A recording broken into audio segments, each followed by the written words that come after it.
whatever makes you uncomfortable, a little uncomfortable, probably a good space to go try something. Become a little more aware and conscious, and then say, what's one thing I could try differently? And if people were willing to do that little thing every week, imagine how they'd be different a year from now.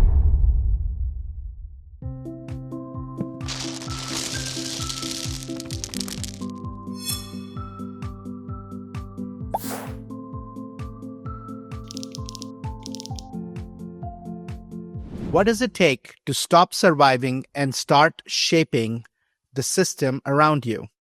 In this episode of the Happiness Squad, I sit down with Shawn Quinn, one of the leading voices in positive leadership and transformational change. We had a rich conversation on how one can move from feeling like a victim to becoming a flourishing agent of change, how small experiments can unlock massive shifts, not just in performance, but in purpose, relationships, and personal well-being. Shawn shared powerful stories from his own wake-up moment to the incredible transformation of a frontline HR manager who reduced attrition by over 70%, not by following the rules, but by reimagining them. This conversation is a masterclass in leading change from wherever you are, whether you are a frontline employee or a CEO. If you've ever felt stuck in a broken system, this episode is your invitation to create a better one. Let's dive in.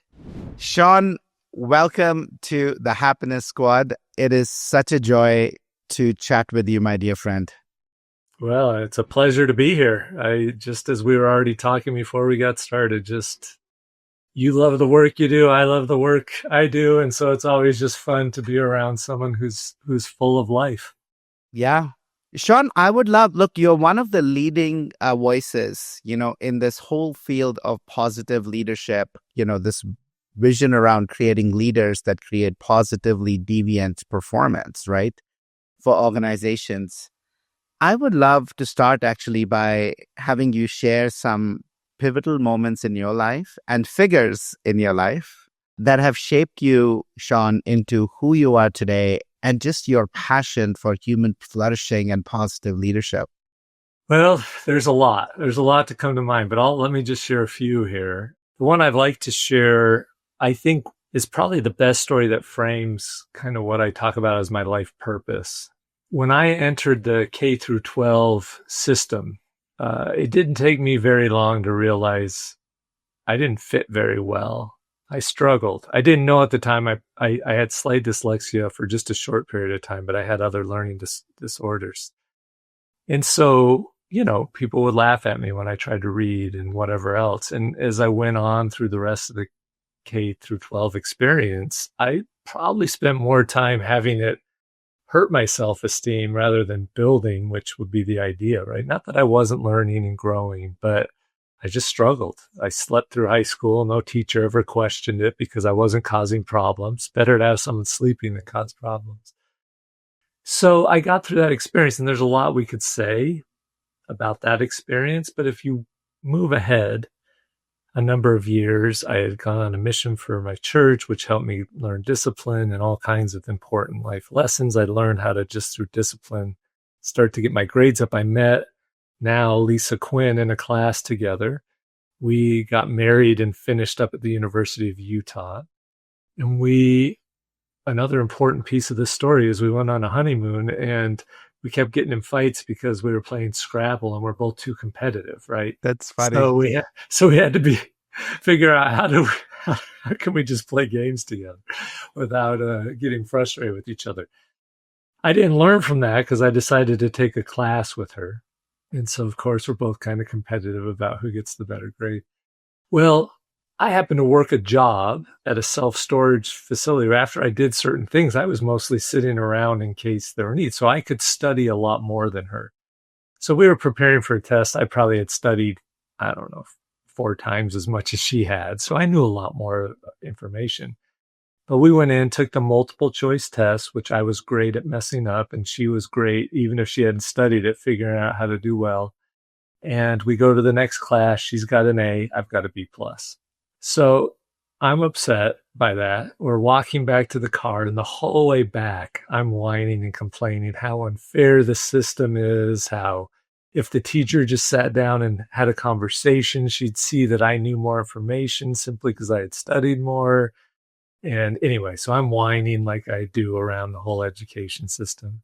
We're almost to our car. She walks ahead kind of fast, opens the door, turns around, looks at me, and she goes, "You know what, Shawn? That's the way the system is. So either change it or learn how to be happy in it." And she gets in the door and slams the door, gets in the car and slams the door. And I knew she was not wrong logically, but emotionally, I hated it because she had just held a mirror up to me and said, "You're a victim. You're a victim." And she wasn't wrong. And for 2 weeks, it's all I could think about. And I remember waking up one morning and I said to myself, I'll never be a victim again. I'll either change the system I'm in, leave the system, or create a world within it for which I can be happy. But I will not just be a reactor.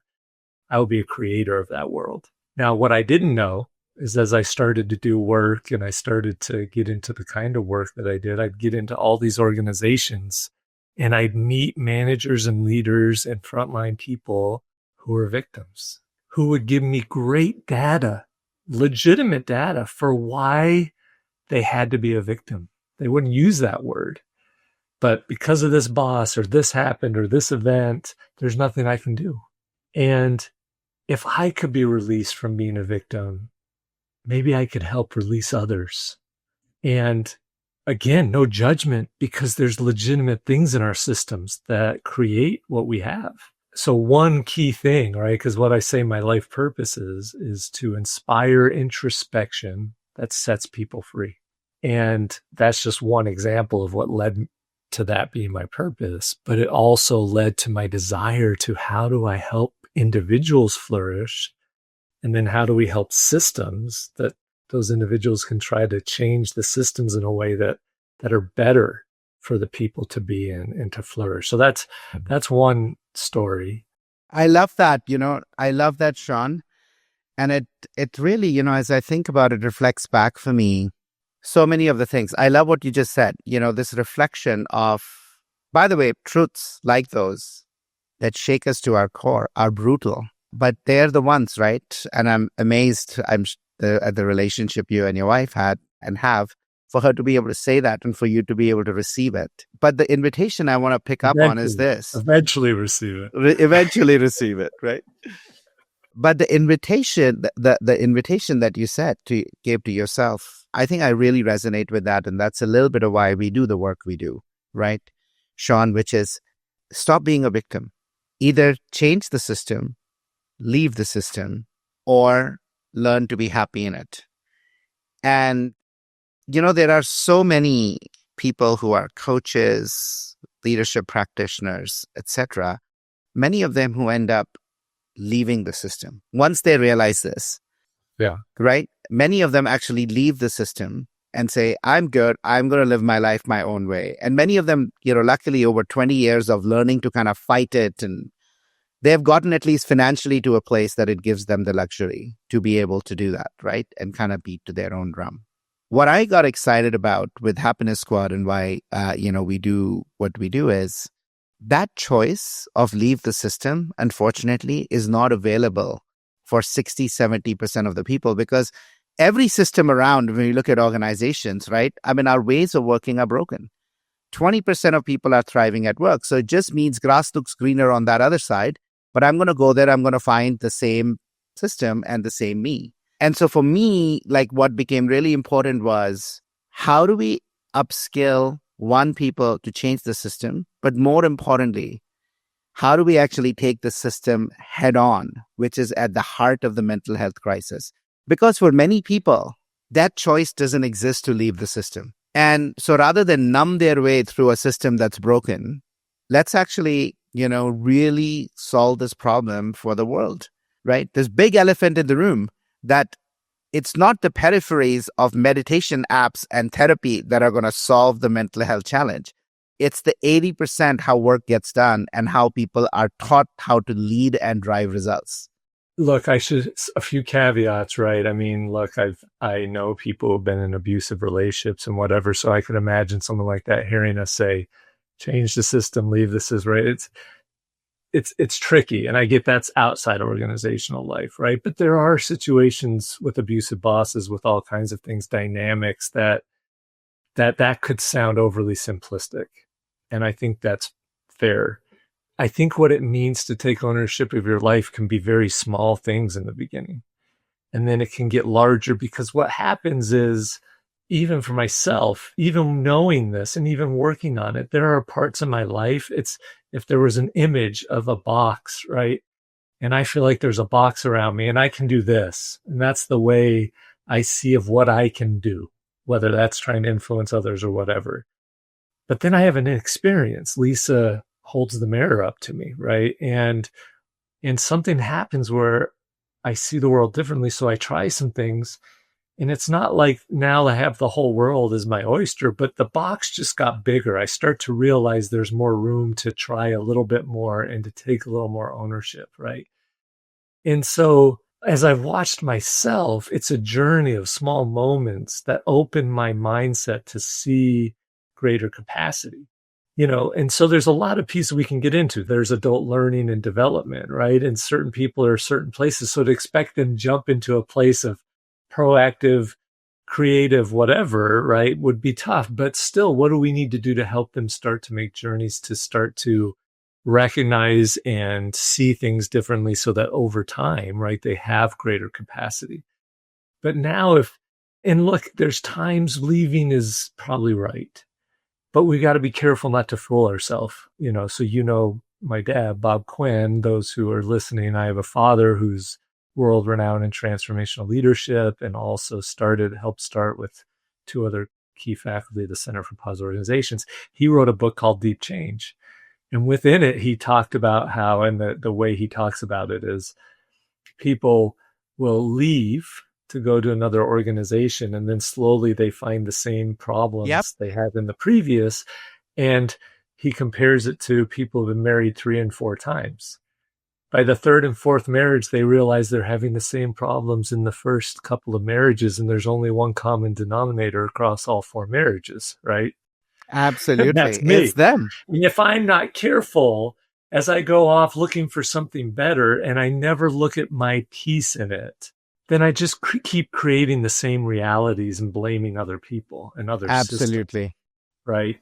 And so what is it we can do to begin to start to recognize what our role in and what we're part of? And yeah, maybe I can, if I'm sitting at a certain level, I'm not going to be able to change the whole culture system, at least not right away, but I could probably do more than I realize. And the story, let me just share one quick story, and I'll see where your mind's going. My older brother, Ryan, in his exec MBA at Kentucky, University of Louisville in Kentucky, they would have people take what's called the fundamental state of leadership and have to think of a situation and apply it every week. And this tool forces a lot of reflection. So if it wasn't for the homework and whatever, they may not be willing to do it, but they're doing it. And one of them that was in the class, had just was finishing up and starting a new role at a new company. And it was a manufactured home company. And when he came in, he didn't realize what he had signed up for. It was a poisonous culture. Like, someone would ask for help and they'd get yelled at, right? And wow. And anyway, go on describing it. But he sat down, and he asked himself these questions. And he remembered a previous leader he had had in a different situation who talked about, what can you control? So he went home and he reflected, because he was like ready to quit and he was only a week in. And he's like, okay, what can I control? So he went back, he thought about that, and he said, all right, the first time somebody asks for help, there's always this pause, and then a manager will come over and yell at them. Before they have a chance, I'm going to sprint over there, even though it's not my job, and I'm going to ask more questions and see what I could do to try to help that person. So he did it the next day, and the manager, who normally is going to yell, had to make sense of this new response. So they're the ones that are having to be conscious, and they're like, they didn't yell, they listened in, and then they started to say, well, have you considered this or whatever else? So he started doing that every day until people started to react differently. Soon, he said, a lot of people, look, people want to swear, that's fine, but it was a lot of swearing. It wasn't a very professional environment. So I tried not to swear. I'd ask people, hey, do you mind around me not, being a little more professional? And he listed 4 or 5 things that slowly people responded. Here's someone who's frontline. Within a number of months, the climate's changed. Within a year, the culture's changed, and they went from being a middling to low middle plant to one of the highest performing plants in the company. He's not the manager, the plant manager, the leader, but who just led. And so I think those bigger changes don't always happen that fast. But I share the story simply because we have more capacity than we think. I am so behind that idea, Shawn, right? And oftentimes, one of the things that people talk about is, well, the CEO needs to change. It's the executive leadership. Unless they change, how is anything possible? And I am literally on the same page as you. There is more that's actually possible all the way through, right? So there is this concept, Marty Seligman called it learned helplessness. I think we are in a mass delusion or a state of learned helplessness, that I am too low and I can't make a difference. By the way, I've seen it at the SVP level, VP level, director level, for sure manager and kind of frontline, right? And when we look at the research around well-being and burnout, what we find with this was actually illuminating, right? The job and team level interventions, demands and enablers, actually account for majority, close to 70 to 80% of the drivers of well-being and prevention of burnout. The organizational layer, the one at the very top, is around 10%. The individual factors for burnout are 3%, for well-being are 27%. So if you go look at that, right? So you have like 70%, 60, 70% here on well-being and 80% on burnout are in the hands of what's happening at a job and a team level. And so it doesn't matter, like even as an individual member or as a manager of 4 or as, a manager of 30 or a plant or a location. I love that story because change is possible, but it requires a shift in root perspective. It requires us to shift seeing ourselves as a victim and seeing ourselves as an agent. Instead of asking the system to change, we say, what's the change I can become? And how do I, through that, start to actually change behavior? So I loved that story of your brother. Wow. And look, so I can hear the voice of Jane Dutton over here going, but that's not, we need to create systems. It's not fair that people are put in these bad and true. But it doesn't change if that's where they're at. What's their choice at that point, right? Are they going to try to influence change? Now, hopefully we can create systems where people can thrive and it's easier to be agents. But as you say, unfortunately, that's not always the case. And can I be empathetic to the senior leader? So what happens in my experience is the senior leader says, here's the strategy and we need to change in these ways. The culture fights against some of those changes. They can't see how some of their behavior is reinforcing the old way. So then the middle managers, others say they don't really want change. And if they're not going to change, how can I possibly change? And I often pause and say, do you really think logically they don't want that change?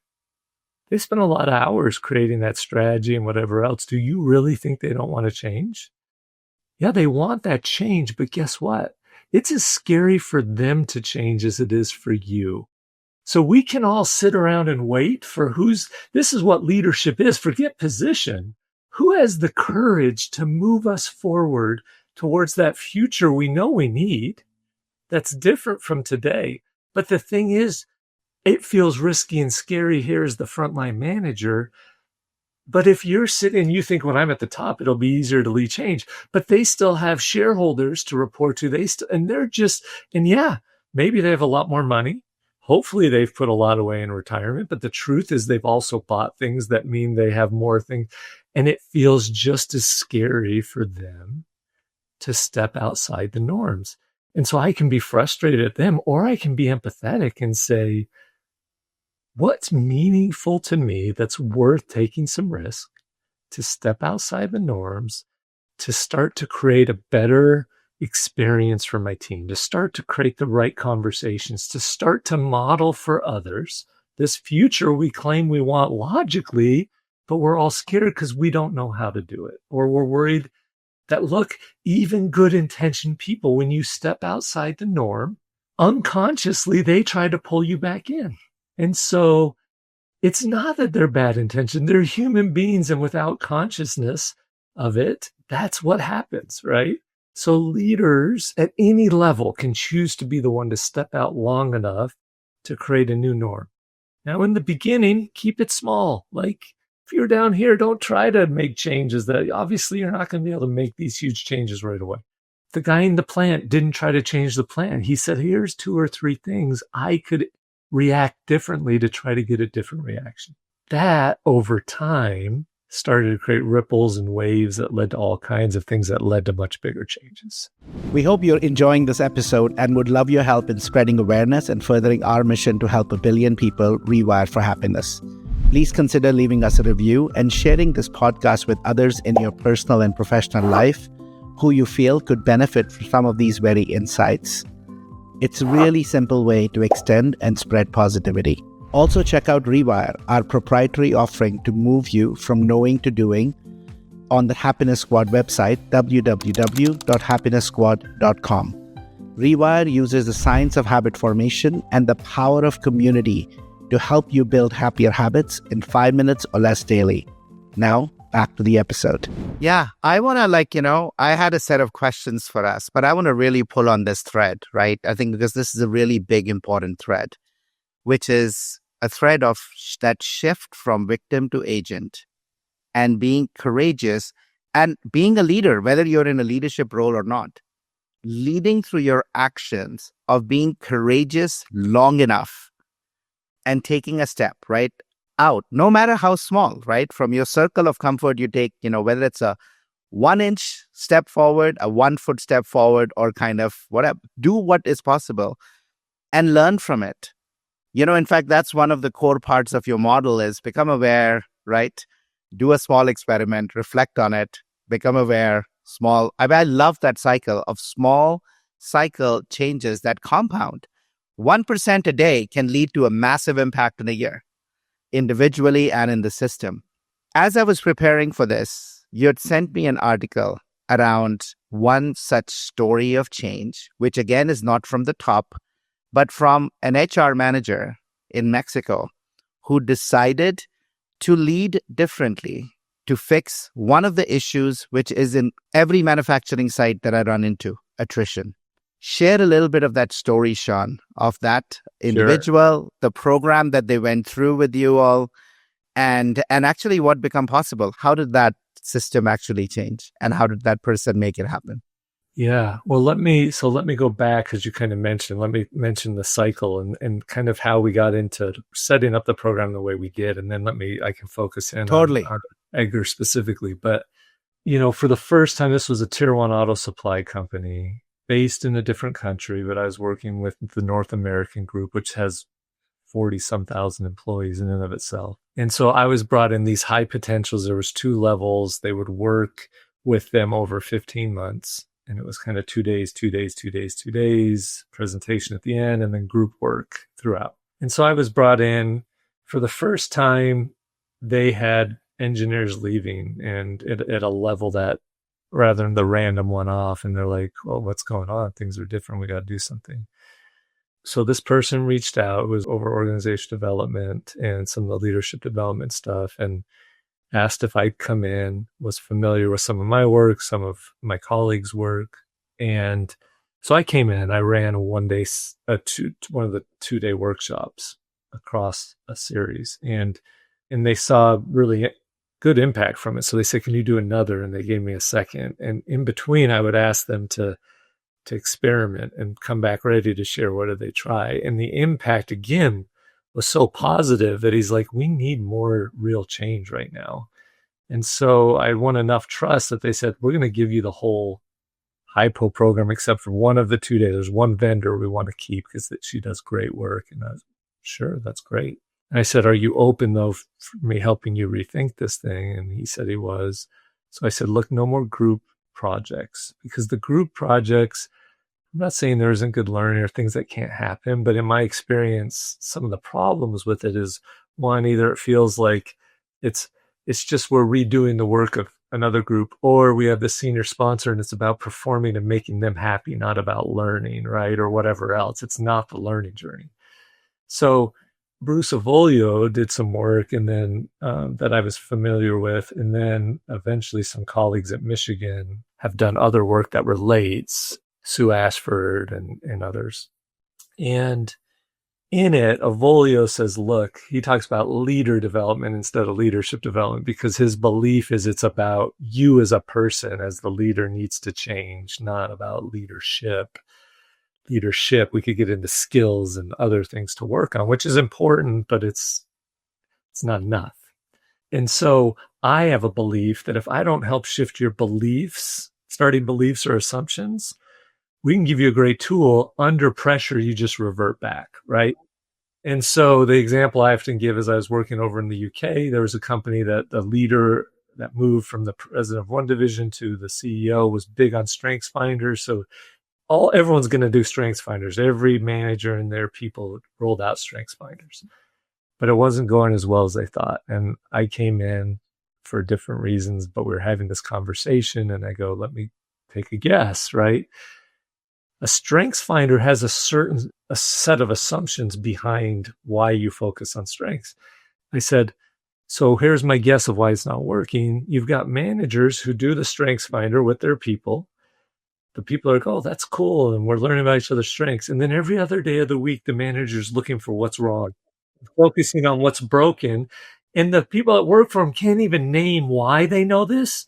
They just know it doesn't feel aligned and that this guy doesn't believe or she doesn't believe in strengths finder, right? And they're looking at me going, oh, yeah. And I was like, where was the space to help the managers explore what would even mean to focus on strengths and what's the fundamental beliefs you have to have behind it and how to help them work through if they even want to do that or believe in that.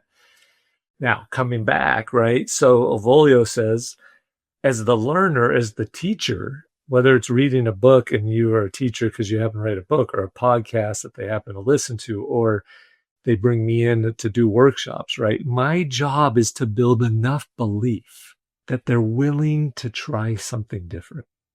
Doesn't mean they believe it yet, but they believe enough now because you gave an experience. That's why you can't just talk at people. Yes, I got to explain some of the data and whatever else, but I've got to give experiences that help them start to go, oh, this might make me a little uncomfortable, but there's something to it. Maybe I'm willing to go try an experiment. When I try the experiment, it gives me a new experience.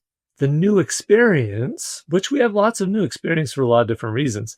The third part's huge because we don't always do this, which is actually reflect on our experiences, right? We live in a world with phones and everything else where we never take time to reflect. Some do, but a lot don't. If I can build that cycle of learning. So I said to him, no more team projects. Our goal each time we're with them is to build enough belief that they can just take their day-to-day work, not create a bunch of new work, but tweak how they're doing it. Try it a little differently and see if they can get a different outcome where they responded better. So I might try it again or try a slightly different version because just because you know the principle, one way of trying it in your environment may work, but it may not. So I need to keep tweaking until I can figure out how the principle that is research-based, we know there's enough use across multiple environments that it's worth experimenting until you find how that principle works for you. So now we're saying to them, this is the journey you're going to go on. And, oh, by the way, you're going to write a story at the end. And they're all going, write a story? Like, I'm an engineer. I don't write stories. And really, it doesn't matter how good the story is. It's the process of writing it that's going to cause deep reflection in all your experiences. But if you don't experiment along the way, you're not going to have an interesting story. You're not going to have a story. Read it when all the leaders come in at the end. You're not going to be excited. So we have to still build this accountability, right? That there's going to be this reading at the end. And so now between sessions, you're going to get in small group calls to have the chance to ask each other questions. 1, to hold accountable. 2, to help each other reflect on your experiences. 3, so I can see what others are doing because I might not have thought of that experiment, but when they influence the expat in that way, which I didn't even think was possible, now my mind has to be open to maybe it is possible, right? So now that gives you some background. There's more we could talk about. So we built this journey And I believe in leadership journeys. It costs more money, but the ROI is so much more significant. It's worth it, right?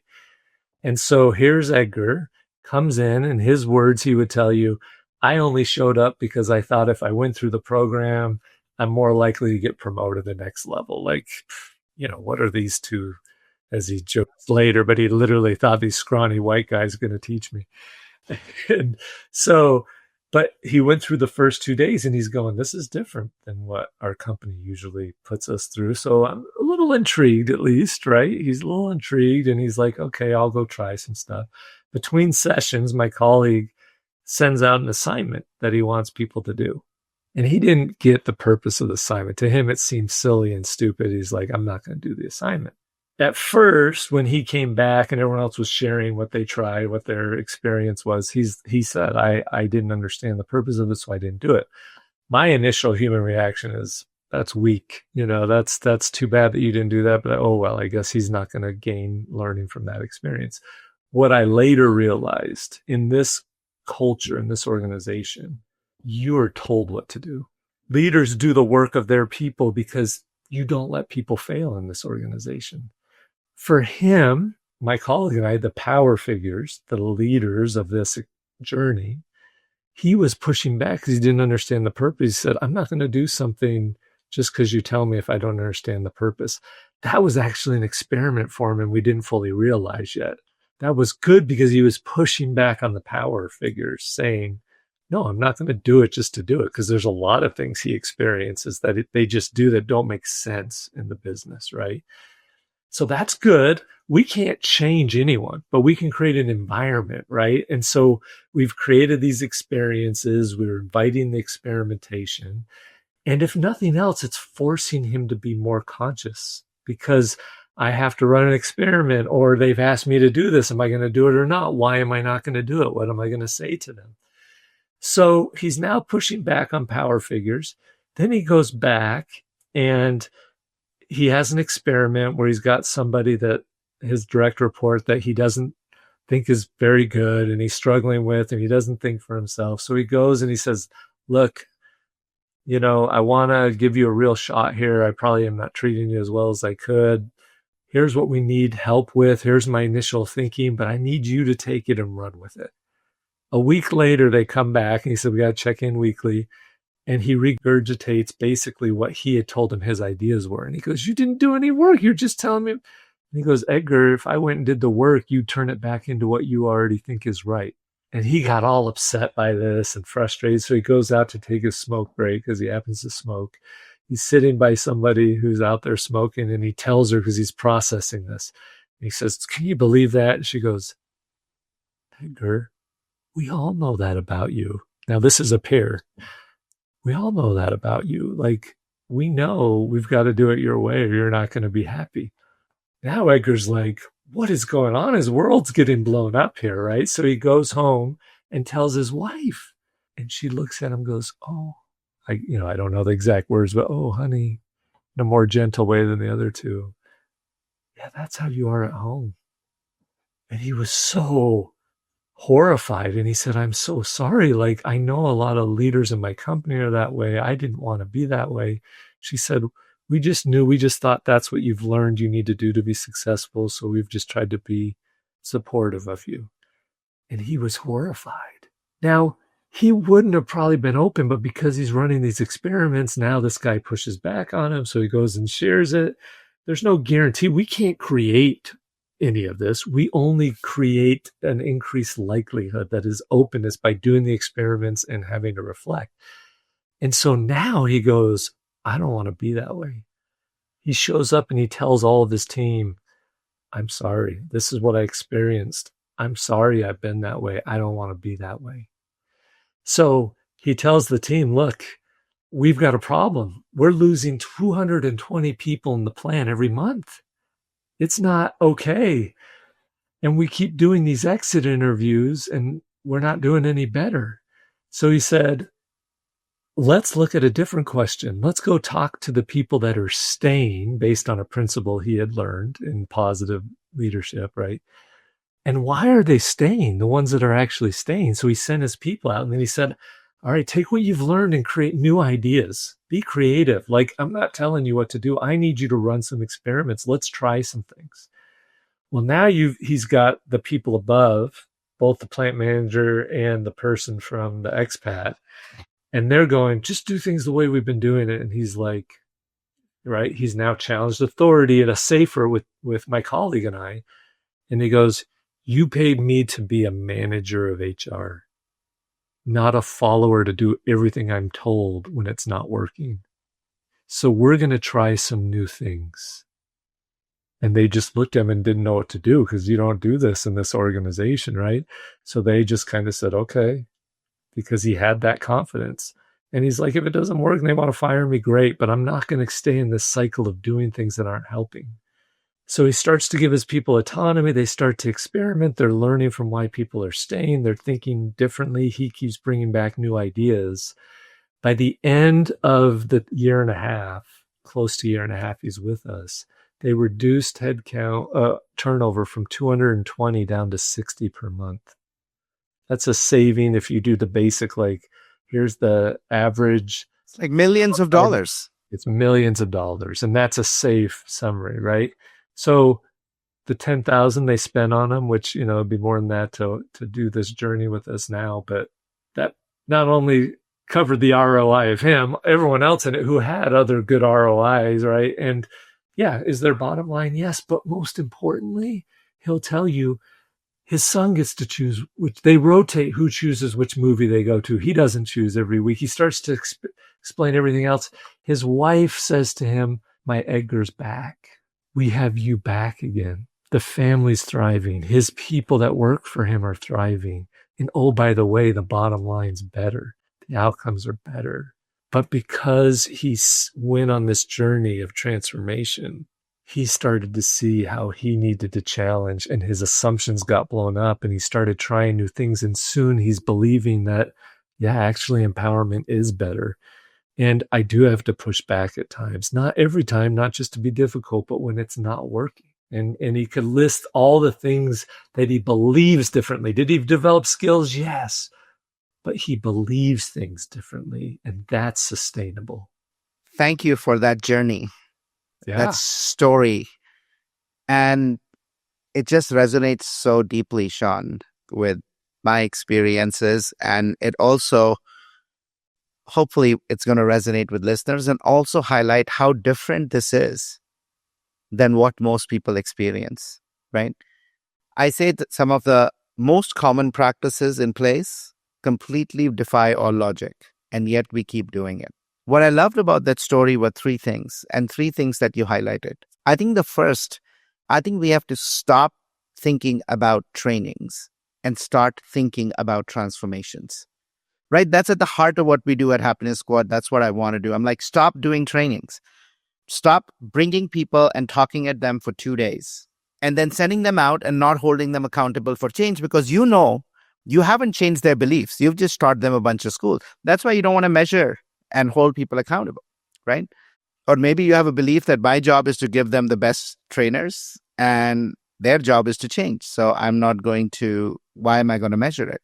So number first was, I love the story of journeys are critical because transformations are very unique and individual. The pace of your change, how many steps forwards and step backs you might take, what your first step might look like. In the case of Edgar, he chose not to do the assignment that was given. By many people, you'd say you failed. You are not a good student. You're not doing what you're meant to be doing. But that was actually, as you reflected, his first experiment. Knowing or unknowingly, that was what he was exercising, which then propelled him for all the other big impact that he did, right? So trainings, not transformations, I think was really powerful. I also loved what you just said about beliefs, right? Fundamentally, it was actually helping him really face his belief of how he had been operating versus not, and choose to start to do something differently. Because without that, and when he changed that, the impact wasn't just at work. The impact is a full 360 degree of performance, how you show up, the impact on your colleagues, the impact on your family. There were these two stats that were so powerful for me. And there's these two research pieces. The first one was, which showed that you as a boss have more impact on the mental health of your employees than a therapist, right?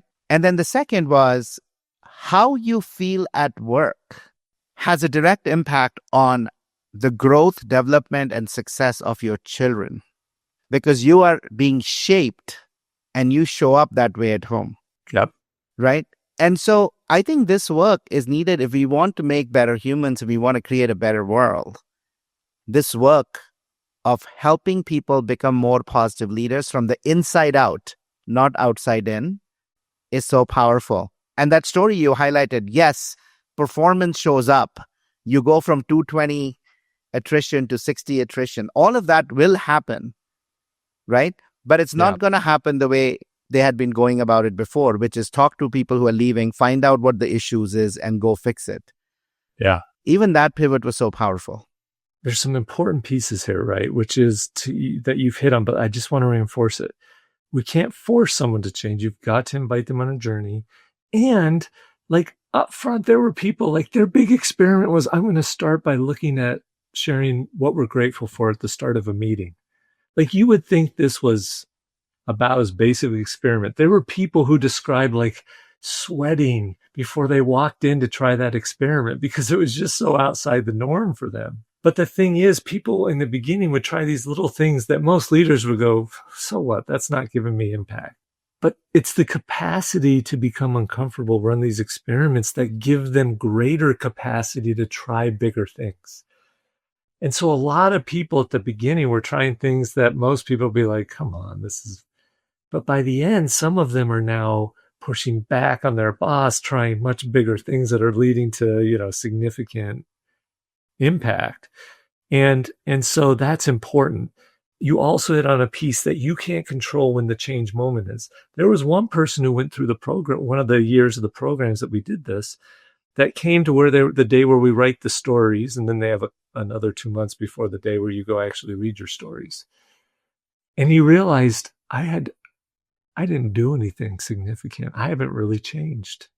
Now, we could be frustrated by that, or we could help him explore that. Why is that? Why do you think that is? So we left and had a side conversation while others were working on the stories. And he starts to explain some of why he thinks that might be and whatever else. And it bothered him. And in those next 2 months, he went and tried so many things, like crazy big things. And he, within 2 months, was a new person. But he needed to go through the journey for him to do nothing, to realize, why did I just waste this time and energy of the organization and myself to trigger his 2 months of huge change that started his trajectory? We can't control it. Organizations want to pretend they can, but we can design the right kind of journeys that increase the likelihood that people are going to change. Then the other thing you mentioned, right? We have to talk about positive deviance. There are norms in every system. Those norms help us and they get in our way. Just like there's beliefs inside of each of us from all our experiences up till now. It shapes the way we see the world. It helps us. It gets in our way. I have things that still hopefully are better than they once were, and new beliefs that they help me be more effective. I still probably hold some beliefs and assumptions. I must, because I still do some stupid things sometimes that aren't helping. And so the story I like to tell around this is I was working with a manager, and you said basically the therapy side of this would say family behaviors are cyclical. Management behaviors are cyclical. We just do what we know from what we experienced, right? And so for good and for bad, we replicate what our parents did, right? And some things are good, some things aren't good. Same with the first few managers we had. I had one guy came to the program, learned some stuff, went away and tried it, came back to a follow-up day, and he said, Shawn, as a manager, and he didn't use this word, I'll make it softer, I'm a bit of a jerk, right? And I said, well, acceptance is the first step, right? That's good. And he said, I don't want to be that way. I'm just behaving the way my managers did before I became a manager. So I went and I tried to apply some of this stuff that you taught around positive leadership. And you know what my people did? And I had to guess, but I said, no, tell me. He goes, they all started making jokes and teasing me and trying to get me to act like a jerk again. I was like, no, that can't be possible. Because these people legitimately for 3 years have been complaining about this guy as a jerk as a manager. And the minute he starts trying new things to try to be less of a jerk, they're teasing him and trying to get him back like a jerk again? Why is that? Some people will say, well, they don't trust it. They don't believe it's real. Yeah, maybe. But the bigger reason, because the minute he started acting in new ways, it means I have to learn to react in a new way. I know how to deal with him as a jerk. I don't know what he's doing. How often are we creating the reality we're complaining about because we're comfortable in it? And so this manager realizes he gets conscious. I'm just replicating the jerks who I had as managers. I don't want to be that way. He's trying, but now they're trying to pull him back to normal. So I told him that, and I said, you've got a choice. Do you believe enough in this to stay with it until they have to learn how to create a new normal with you that later they'll be grateful for, but in the beginning, they're complaining about, even as they've been complaining that they want you to change. So leadership requires the clarity of, I understand what's going on enough to step outside and run these experiments and stay with it long enough to create a new normal, because otherwise I'm going to feel pressure from above, below, and across to pull me back. That's why leadership's so hard. Right. And so we have to help people go on the journeys where they find the capacity to stay outside the norms long enough to create better new climates, eventually cultures that actually deliver on the outcomes we claim we want. Yeah. Shawn, we can talk for hours. And in fact, I would love to find some more time with you. Maybe we do another episode. We have so many questions that we didn't even get to. But as we look at the clock and we bring this one to a close, we've talked about and touched on so many themes that are really, really powerful. Talked about agency versus victimhood. We talked about transformations versus trainings. We talked about the power of beliefs and how they shape us. We talked about when we want to change, how the system pushes back because people are not. They know how to operate with one kind of a leader. They don't know how to operate with another kind of leader. We talked about the power of really doing small experiments, no matter, and like slowly increasing our capacity and our range, right? The box in which we are living, how do we expand that? We talked about the power of reflection. There's a lot that we uncovered. To anybody who's listening, there's like, wow, there's a lot here. What's the smallest experiment I could start with? If they've been convinced listening to this that there is change, there is possible, they have more they can control, what is the smallest experiment that they could start with that you would recommend our listeners try till they get to the next one and they can start to debrief that? Well, I think for many, I talk about that cycle in the third part of reflection. I think for many, just literally reflecting on their own experiences would be an experiment, would be hard for some, right? So that for some might be start by actually thinking through your meetings that week. When was there good energy? When was there low energy? Why was there low energy? What did you do? What did others do? Was there conflict between two people? How did you handle that? If they'll just pay attention, anyone listening will just they don't have to spend hours. Just spend 10 minutes at the end of the day and think through the day and say, why did I feel that way? Why did the team feel that way? What happened? And then ask yourself, what's one thing I could try differently next time with that group of people? So for me, I actually treat people really well, but I'm scared to have hard conversations. How can you prepare yourself to go try one hard conversation and reflect after and decide how could I do it better next time? For someone else, they're too blunt, like they're good at telling you the truth, but they're not sensitive. Do you feel you believe in those people? Maybe for you, an experiment is, I need to focus on what these people do right. There's a 5-to-1 ratio some people talk about. Can I focus on the things they're doing well and right for a week or two until I feel and see their potential before I go have the hard conversation and share what I normally just say because I'm too blunt all the time, right? For each person, it's going to be something a little different. Whatever makes you uncomfortable, a little uncomfortable, probably a good space to go try something, right? So to me, I would say, how do I reflect just enough to be aware? Or maybe people are feeling that way because I'm talking too much during the meeting. I'm whatever. It could be 100 different things. Become a little more aware and conscious. Reflect on it, right? If you're willing. and then say, what's one thing I could try differently? And if people were willing to do that little thing every week, imagine how they'd be different a year from now. And now, if you happen to be able to work with someone who can really build your belief, help you see things a little differently, it speeds up some of that, right? But even just that little step would be huge. I love that. In our sunflower model that our listeners are familiar with, the heart of the sunflower is awareness. And that's what you're inviting people to do. Start with just becoming aware of interactions, which ones brought you energy, which ones drained you energy, what was present, what were even the thoughts, right? And start to see patterns and start to reflect on what's one thing I could try different. If that pattern keeps showing up, meeting after meeting after meeting, what might I try different? Right? And try that. And by the way, if you're at a loss, this is where I would write up the story of what's happening, even your reflections, put it in ChatGPT, ask it give me 5 things I might try differently, right? Yeah. You can refer even to Shawn's and the work on positive leadership and say, hey, based on the work of Jane and Kim and Bob and Shawn, what might be 5 experiments I could try? Let it come back. Look at them. If you are at a loss if you can't come up with it, ask it to suggest things, choose one and try. But try to come up with it first. Yes. Cognitive laziness is the biggest evil of ChatGPT.